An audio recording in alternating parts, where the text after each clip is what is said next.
Hi guys! Good morning po. Magandang umaga sa inyong lahat. Maayong buntag kaninyong tanan.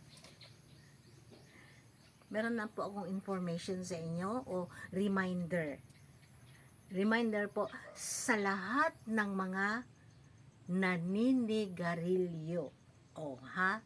Pag-uusapan natin ang paninigarilyo ngayon. Ganito po. Merong dalawang benepisyo ang paninigarilyo. Pag-usapan natin yung unang benepisyo doon sa hindi naninigarilyo. Ito ay isang magandang benepisyo. Okay? Ito po. Number 1, magiging malusog ang iyong katawan.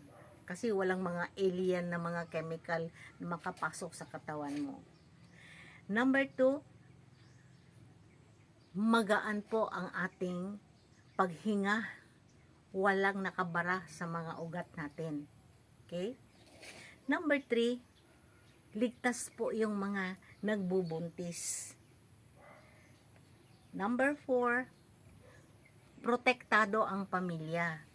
Kasi nga po, walang naninigarilyo sa loob ng tahanan. Okay? Kahit isa lang ang naninigarilyo sa loob ng tahanan, yung makakaamoy ng mga usok noon ay magkakasakit. Mas grabe pa. Kaya, benepisyo yan ha. Protektado ang buong pamilya. Next po ay mahaba ang kanyang life. Long span of life. No? So, yan po ang mga benepisyo. The good side. Benefits of a non-smoker. Hindi ka naninigarilyo. Ngayon po, pag-usapan natin ang benefits na bad side. Okay?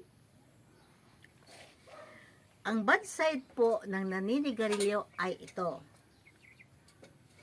Una, magkakaroon ka ng cancer. Kasi sa pamamagitan po ng usok na mga contents ng mga sigarilyo, mga chemicals, ano pa dyan, yun ang nakakakos ng cancer sa katawan natin. Okay? Number 2, sakit sa kasing-kasing. Magkakaroon ka ng sakit sa puso. Okay. Number 3, makikita mo po ang pangingitim ng balat. Lalo na po dito sa mukha, medyo may mangingitim dyan sa mukha mo, sa balat mo. O kahit saang parte ng katawan. Okay? Number 4, bad breath. Bad breath po ang magiging cause o magiging benefit mo sa paninigarilyo. Number 5, wala ka nang gana kumain. Hindi ko sinasabi na maganda ito sa mga nagda-diet, yung walang gana kumain. Hindi po. Kahit na nagda-diet ka, kailangan kumain ka ng mabuti. Okay?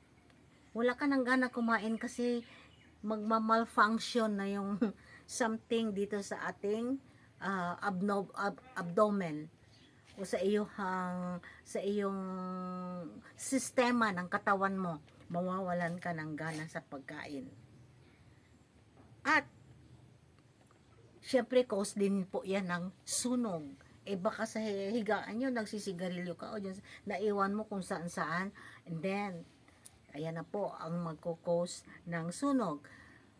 Great things comes from small beginnings. Ika nga. Okay? Number 5, pagkaubos ng pera. Ayan.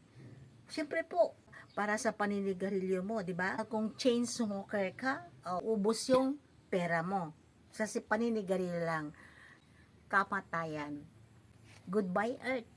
Di po ba, magiging madali ang buhay mo sa Earth kung At saka alam niyo po ba, hindi lang yung sigarilyo na stick ang pinagbabawal ngayon. Bawal din po ang paggamit ng mga vape o kaya e-cigarette. Kay ito rin po ay mayroong nakakalason na mga chemical. At saka po, ito ang mangyayari sa inyo. Kung gwapo man kayo, sa pisikal na mga anyo, ingatan ninyo yan. Dahil po, pag naninigarilyo kayo, eto, roon po tayo sana ng takot. Okay guys, thank you. Bye-bye.